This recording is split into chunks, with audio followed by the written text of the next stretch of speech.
Hello everyone, I'm back. It is your student teacher DJ.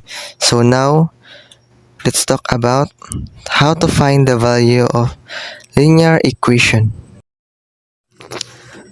So let's have a first example. X plus 4 equals to 7. So additive inverse natin to. Minus 4. Sa kabila din, minus 4. So, cancel out yung 4. So, x yung natira equals to 7 minus 4 equals to 3. So, yun ang value ng linear equation natin ngayon sa x. So, sa pangalawa, x plus 9 equals to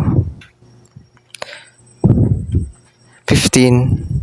So, additive inverse naman ulit. Minus 9. Minus 9 naman sa kabila kasi positive 9 yon. So, cancel out yung 9. X yung natira. So, equals to 15 minus 9 equals to 6. Ito yung value ng x ng linear equation. So, pangatlong example. 3x minus 2 equals 10. So, additive inverse natin ulit. Plus 2 kasi negative 2 yun. So, cancel out yung 2.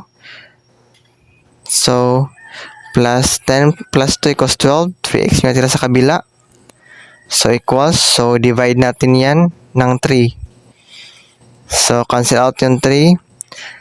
12 divided by 3. So, x equals to 4. Ito yung value niya.